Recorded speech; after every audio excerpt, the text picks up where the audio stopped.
Selamat datang dan selamat beribadah di Gereja GPDI Kalvari Kupang. Mari sama-sama kita akan melihat pengumuman untuk jadwal ibadah sepekan. Oleh kuasa dan Allah di pihak kita, siapa dapat melawan? Kita lebih dari pemenang, lebih dari pemenang. Pemenang dalam segala perkara. Oleh kuasa dan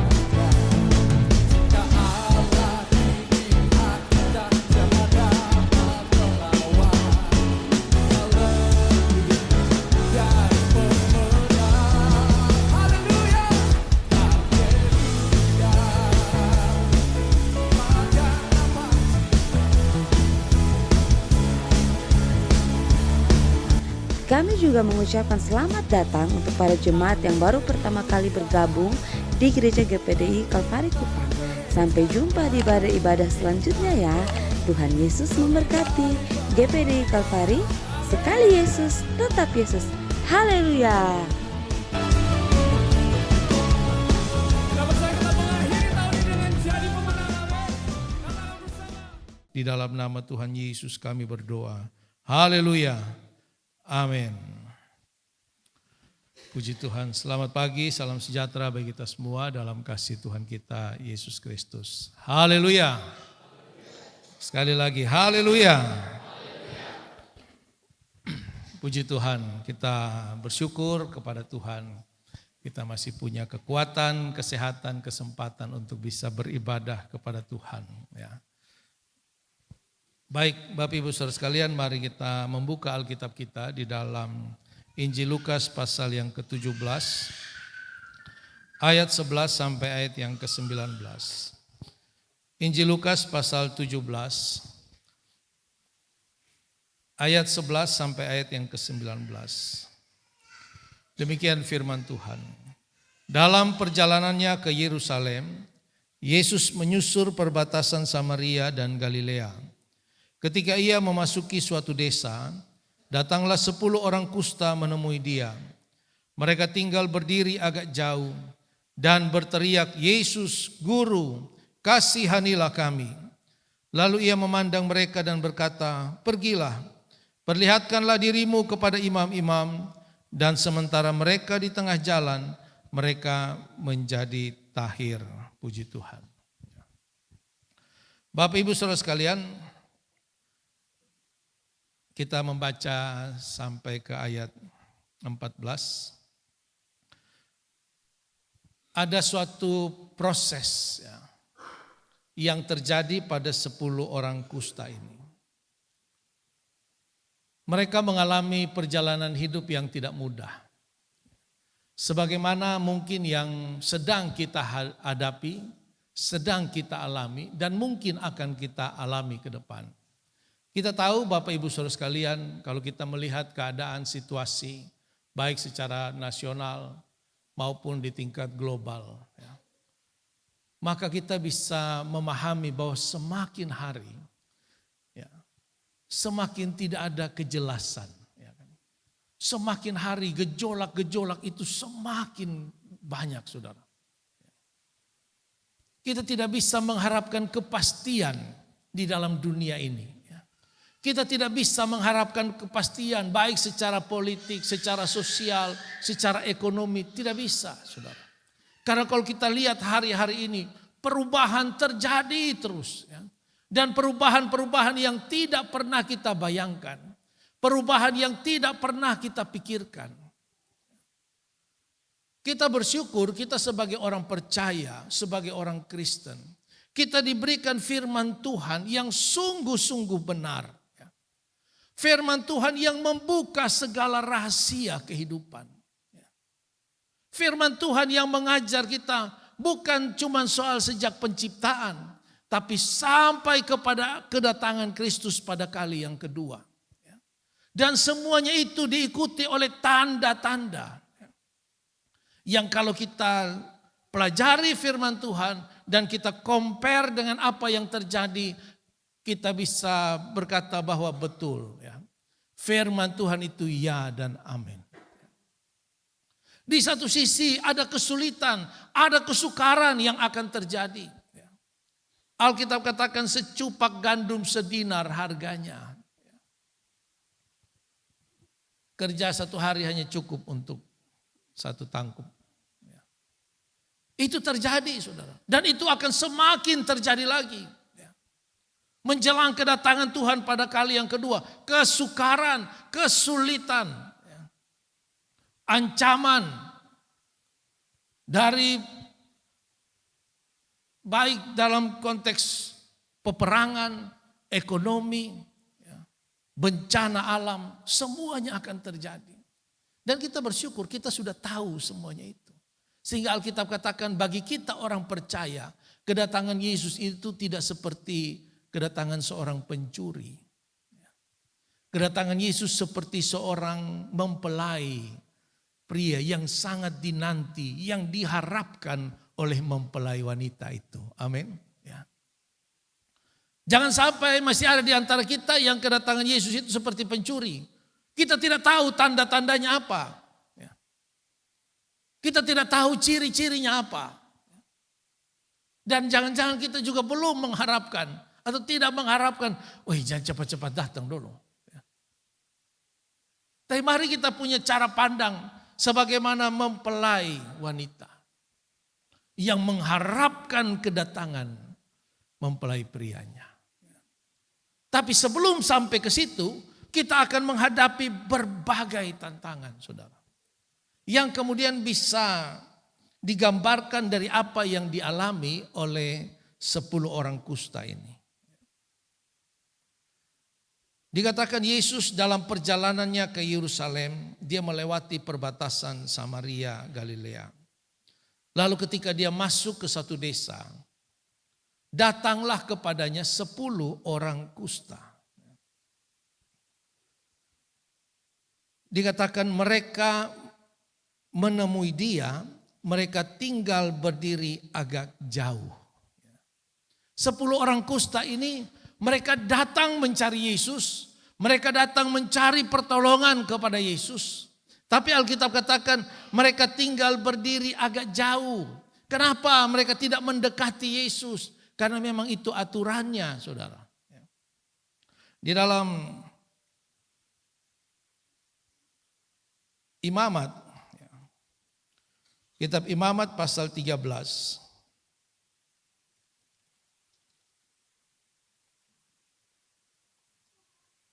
Ayat 45 dan ayat 46. Orang yang sakit kusta harus berpakaian yang cabik-cabik, rambutnya terurai, dan lagi ia harus menutupi mukanya sambil berseru, najis, najis. Selama ia kena penyakit itu, ia tetap najis. Memang ia najis. Ia harus tinggal terasing di luar perkemahan, itulah tempat kediamannya. Saudara lihat ya, bagaimana keadaan seorang kusta. Dalam struktur masyarakat Israel itu golongan yang bukan paling rendah lagi, golongan yang terbuang. Orang-orang yang terbuang, yang memang diatur oleh firman Tuhan untuk mereka menyingkir dari kehidupan sosial masyarakat orang Israel. Mereka bertemu dengan orang, mereka harus berteriak, saya najis, saya najis.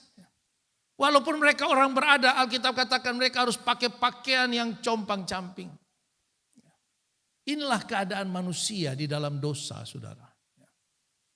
Sehebat apapun kita, sepintar apapun kita, seluar biasa apapun kita, kalau kita hidup di dalam keadaan yang berdosa, di hadapan Tuhan, hidup kita sama seperti orang kusta itu. Kehidupan yang tidak layak, saudara.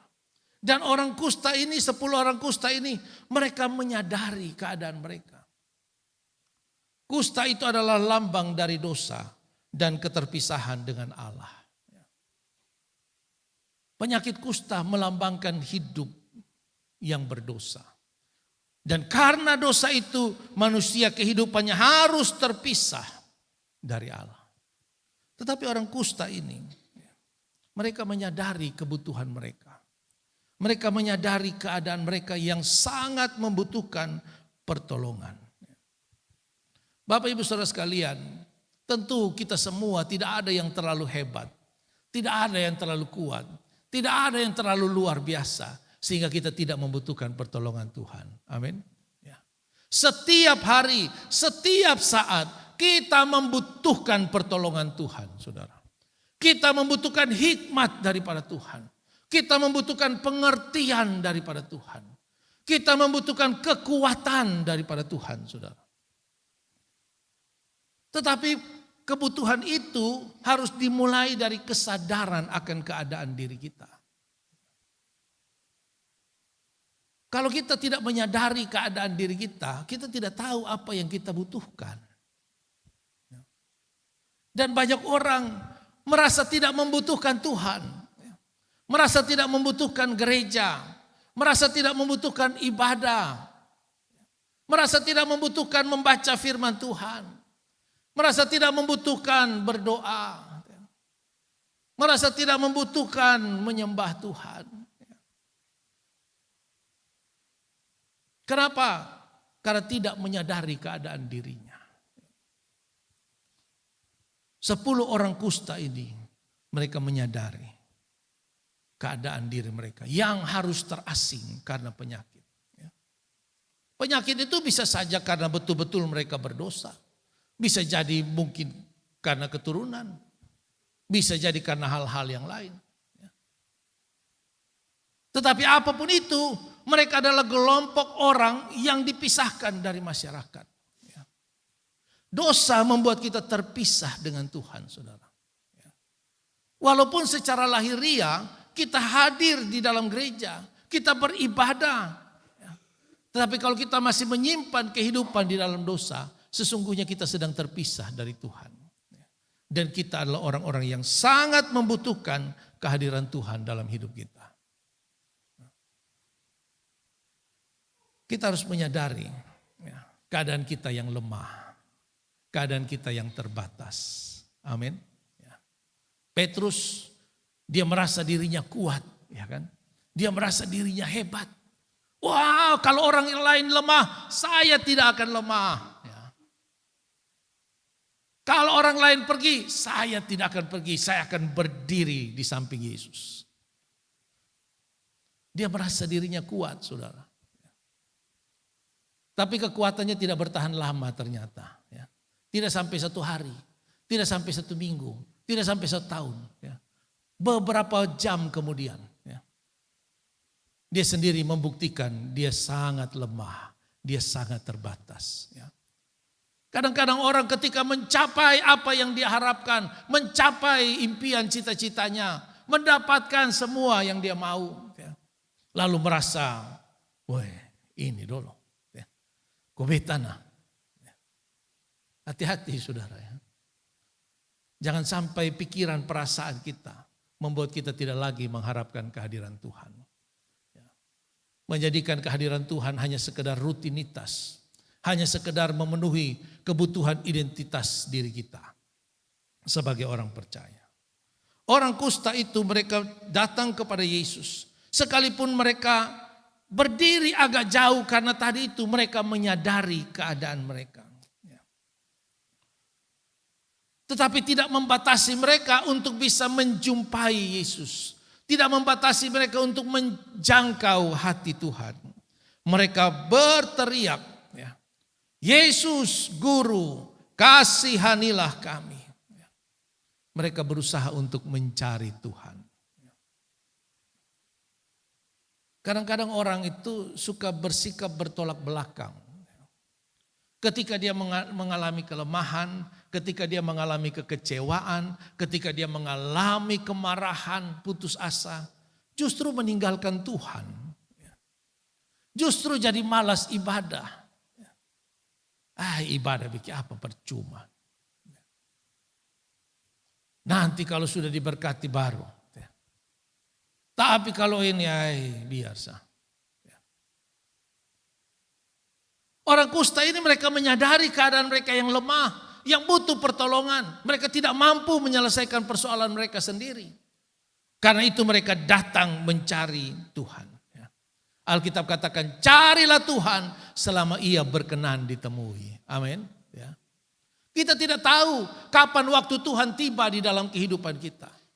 Kapan kesabaran Tuhan habis di dalam hidup kita. Kita tidak pernah tahu. Tapi Alkitab katakan, carilah Tuhan selama ia masih berkenan untuk ditemui. Ada waktu mungkin Tuhan tidak berkenan lagi untuk ditemui. Karena itu kita perlu, saya selalu mengawali dengan mengajak kita untuk bersyukur. Untuk kesehatan, kekuatan, kesempatan yang masih kita miliki. Sehingga kita masih ada di rumah Tuhan, saudara.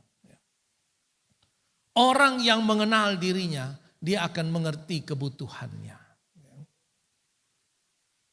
Orang yang mengenal dirinya akan mengerti kebutuhannya. Maka harapan-harapannya akan sesuai sungguh-sungguh dengan apa yang menjadi kebutuhannya. Doa-doanya akan sesuai dengan apa yang sungguh-sungguh menjadi kebutuhannya. Bukan sekedar harapan, impian. Tidak. Tetapi betul-betul kebutuhannya. Di dalam Yakobus, Yakobus pasal 4.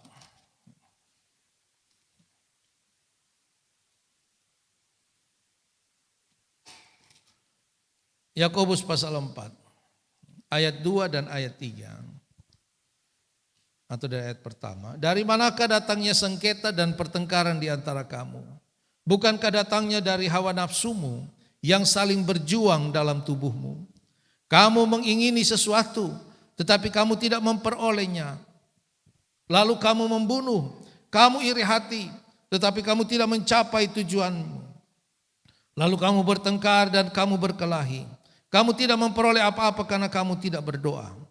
Atau kamu berdoa juga, tetapi kamu tidak menerima apa-apa karena kamu salah berdoa.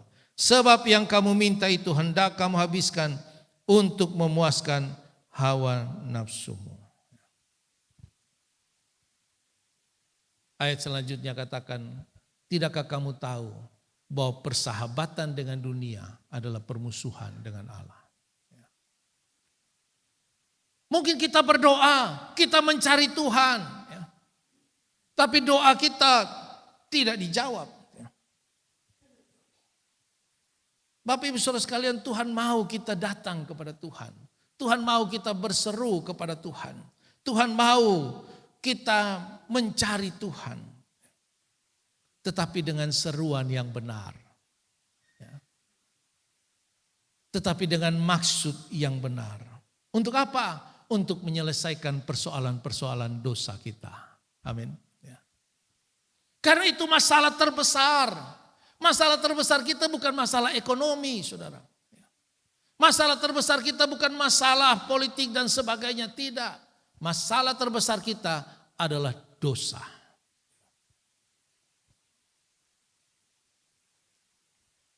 Ketidaktaatan kita, keangkuhan kita, kesombongan kita, kemalasan rohani kita.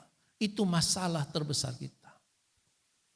Itulah persoalan yang harus kita serukan kepada Tuhan untuk Tuhan jamah dan pulihkan kita. Karena ketika hidup rohani kita dipulihkan, dijamah oleh Tuhan, maka yang lain pasti diberkati Tuhan. Tuhan bekerja mulai dari roh, jiwa, kemudian ke tubuh. Mari kita sungguh-sungguh memahami apa yang harus kita serukan kepada Tuhan. Yang harus kita doakan kepada Tuhan. Karena itu kita perlu betul-betul merefleksi diri kita sungguh-sungguh, saudara. Itu yang Alkitab katakan, baca dan renungkan firman Tuhan. Ketika kita membaca firman Tuhan, kita merenungkan kebenaran firman Tuhan. Kita membandingkan firman Tuhan dengan keadaan kita hari-hari ini, saat ini. Apakah pikiran kita, perkataan-perkataan kita, perbuatan-perbuatan kita sudah sesuai dengan firman Tuhan atau tidak, saudara? Kemudian ayat yang ke-14, lalu ia memandang mereka dan berkata, saudara, tadi kita sudah membaca aturan untuk orang kusta. adalah mereka tinggal jauh dari lingkungan sosial mereka. Mereka harus menutup muka mereka supaya tidak terlihat, saudara. Karena memang tidak ada orang yang suka melihat keadaan orang kusta itu. Keadaan orang kusta itu mengerikan, saudara. Menjijikkan keadaan orang kusta itu. Bayangkan kalau kulit daging ini luntur jatuh. Meleleh. Wah, itu pemandangan yang mengerikan. Sehingga mereka harus menutupi muka mereka. Tidak boleh terlihat. Tetapi Yesus justru memandang mereka. Bapak Ibu Saudara sekalian, kita dipanggil Tuhan bukan hanya untuk menerima berkat daripada Tuhan. Bukan hanya untuk mengalami pengalaman-pengalaman mujizat daripada Tuhan. Tapi kita juga dipanggil oleh Tuhan untuk menjadi sarana agar orang lain mengalami mujizat. Amin. Ya. Karena mujizat yang kita alami semuanya lewat manusia. Pertolongan yang Tuhan yang kita alami itu semuanya melalui manusia. Melalui orang-orang di sekitar kita. Karena itu mari kita pun bukan hanya datang berseru kepada Tuhan memohon pertolongan. Tapi memandang sebagaimana cara Yesus memandang. Amin. Melihat kebutuhan-kebutuhan sesama kita. Melihat keadaan sesama kita yang membutuhkan. Yesus memandang mereka dengan penuh belas kasihan. Yesus mengetahui kebutuhan-kebutuhan orang kusta ini. Alkitab katakan, terlebih berkat memberi daripada berkat menerima. Berilah maka kamu akan diberi. Apa saja perhatian-perhatian kita. Semangat-semangat yang kita berikan. Nasihat-nasihat yang dapat kita berikan. Kekuatan, motivasi yang dapat kita berikan kepada sesama kita. Apapun bentuknya, saudara. Kalau kita mengharapkan pertolongan Tuhan, mari kita memiliki hati Tuhan juga. Amin. Mari kita memiliki cara pandang yang sama dengan bagaimana Yesus melihat.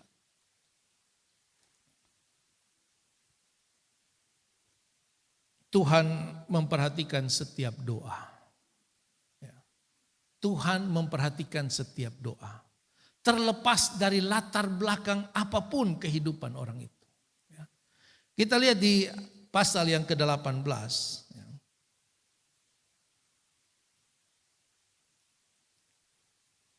Pasal 18. Tentang dua orang yang datang berdoa. Ayat 9 sampai ayat yang ke-14 itu. Mungkin kita sudah tahu cerita itu ya. Ayat 10, ada dua orang pergi ke bait Allah untuk berdoa, yang seorang adalah Farisi dan yang lain pemungut cukai. Orang Farisi itu berdiri dan berdoa dalam hatinya begini, Ya Allah, aku mengucap syukur kepadamu karena aku tidak sama seperti semua orang lain. Bukan perampok, bukan orang lalim, bukan pezina, bukan seperti pemungut cukai ini. Aku berpuasa 2 kali seminggu, aku memberikan 1/10 dari segala penghasilanku. Tapi pemungut cukai itu berdiri jauh-jauh. Bahkan ia tidak berani menengadah ke langit. Melainkan ia memukul diri dan berkata, Ya Allah, kasihanilah aku orang berdosa ini. Aku berkata kepadamu, orang ini pulang ke rumahnya sebagai orang yang dibenarkan Allah dan orang yang lain itu tidak. Yang lain itu siapa? Orang Farisi itu. Tuhan mendengarkan semua doa. Tapi doa yang bagaimana yang didengarkan oleh Tuhan? Tuhan tidak melihat doa dari latar belakang siapa yang berdoa. Tidak. Apa posisinya, apa kedudukannya, apa jabatannya, apa status sosialnya. Tidak, bukan itu ukuran Tuhan. Apakah dia datang kepada Tuhan dengan kerendahan hati atau tidak? Apakah dia datang kepada Tuhan dengan kesadaran bahwa dia membutuhkan Tuhan atau tidak? Itu yang penting, saudara. Firman Tuhan mengajar kita supaya doa-doa kita itu terjawab oleh Tuhan. Supaya doa-doa kita itu tidak sia-sia, tetapi menjadi doa yang berhasil. Sekalipun mungkin waktu Tuhan menjawab doa itu tidak sama, saudara. Tapi percayalah, doa yang lahir dari hati yang menyadari keadaan. Doa yang lahir dari hati yang merindukan kehadiran Tuhan adalah doa yang dijawab oleh Tuhan. Dan yang terakhir, ayat 14, lalu ia memandang mereka dan berkata, pergilah, perlihatkanlah dirimu kepada imam-imam. Yesus melihat mereka, lalu Yesus katakan, pergi, perlihatkan dirimu kepada imam-imam. Saudara, di dalam kitab Imamat tadi, ya, itu 2 pasal, pasal 13, pasal 14, itu mengajar khusus tentang penyakit kusta. Dan diatur bahwa yang boleh menentukan orang kusta atau tidak, itu adalah para imam. Imamat pasal 13, ayat 2 dan 3. Apabila pada kulit badan seorang ada bengkak atau bintil-bintil atau panu yang mungkin menjadi penyakit kusta pada kulitnya, ia harus dibawa kepada Imam Harun atau kepada salah seorang dari anak-anaknya imam-imam itu. Imam haruslah memeriksa penyakit pada kulit itu, dan kalau bulu di tempat penyakit itu sudah berubah menjadi putih dan penyakit itu kelihatan lebih dalam dari kulit, maka itu penyakit kusta. Kalau imam melihat hal itu, haruslah ia menyatakan orang itu najis. Imam yang diberikan Tuhan hak, otoritas untuk menjadi hakim, untuk menentukan apakah seseorang itu berpenyakit kusta atau tidak. Tapi Yesus tidak menyembuhkan mereka dulu. Baru Yesus bilang, coba bosan cek. Betul bosan sembuh kosong deh. Bukan begitu cara kerja Tuhan. Yesus bilang pergi. Pergi ke imam. Mungkin 10 orang kusta ini berpikir, kok dia sudah tahu kalau botong ini ada kusta ini? Ini botong pergi kan cari gara-gara namanya. So tahu-tahu kusta masih pergi di imam. Apa yang mereka harapkan, apa yang imam mau katakan kepada mereka. Imam pasti akan bilang, kok susah sadar diri. Jelas-jelas kusta mau datang di sini bikin apa? Bapak Ibu Saudara sekalian, untuk mengalami mujizat dalam kehidupan kita, iman itu membutuhkan ketaatan, saudara. Membutuhkan iman yang bertindak. Apa yang Yesus katakan justru tidak sesuai dengan apa yang mereka harapkan. Kenyataan-kenyataan yang sering kita lihat justru seringkali tidak sesuai dengan apa yang kita harapkan. Mungkin khotbah yang kita dengar tidak sesuai dengan apa yang kita harapkan. Tapi yang penting lakukan. Mau itu sesuai dengan harapan kita atau tidak, itu tidak penting. Bagi Tuhan yang penting kita melakukan firman. Amin. Orang kusta ini, 10 orang pasti mereka diskusi. Wih, karena betul jalan. Ini betul jalan, ini cari gara-gara ini. Ini bukan perjalanan yang mudah, saudara. Ini perjalanan yang berat, saudara. Mereka bisa saja dihukum lebih berat oleh imam. Tetapi puji Tuhan mereka berjalan. Sekalipun mungkin dalam keraguan. Sekalipun mungkin dalam pertanyaan-pertanyaan yang banyak. Tapi mereka tetap berjalan, saudara. Manusiawi kalau kita ragu. Manusiawi kalau kita kecewa, saudara. Manusiawi kalau kita sakit hati, itu manusiawi. Itu perasaan yang Tuhan taruh dalam diri kita. Tetapi kita harus tetap melangkah sekalipun kita kecewa. Amin. Melangkah sekalipun kelihatan tidak ada harapan. Melangkah sekalipun kelihatan tidak ada yang mendukung. Tetap saja melangkah, saudara. Dan Alkitab katakan, sementara mereka di tengah jalan, mereka menjadi tahir. Kita dipulihkan oleh Tuhan itu berproses. Berproses. Tidak langsung. Tidak. Tuhan memulihkan hidup kita itu dalam perjalanan kehidupan kita. Kita belajar hari demi hari sebagaimana anak-anak itu. Dia tidak lahir bangun langsung lari kayak binatang, saudara. Kuda, rusa, sapi itu lahir 1-2 menit dia bangun, 5-10 menit dia lari. Bukan begitu. Tuhan mau kita berproses secara alamiah. Tuhan tidak membuka semua kebenaran di satu saat yang sama, tidak. Tapi Tuhan mau kita setia berjalan di dalam proses itu. Perlahan-lahan, satu persatu mulai terbuka. Alkitab katakan dalam Mazmur, firman-Mu pelita bagi kakiku. Menerangi setiap langkah-langkah kehidupan. Kita tidak akan mencapai pertolongan Tuhan, mujizat Tuhan, kalau kita tidak mulai belajar melangkah dalam iman setiap hari, saudara. Cara Tuhan untuk menolong kita adalah cara yang tidak bisa kita pahami, saudara. Cara untuk mengaktifkan iman kita satu-satunya adalah dengan tindakan. Amin. Mari kita mulai bertindak. Sekalipun situasi keadaan seperti sulit, kayaknya tambah sulit hidupnya. Kayaknya tambah berat.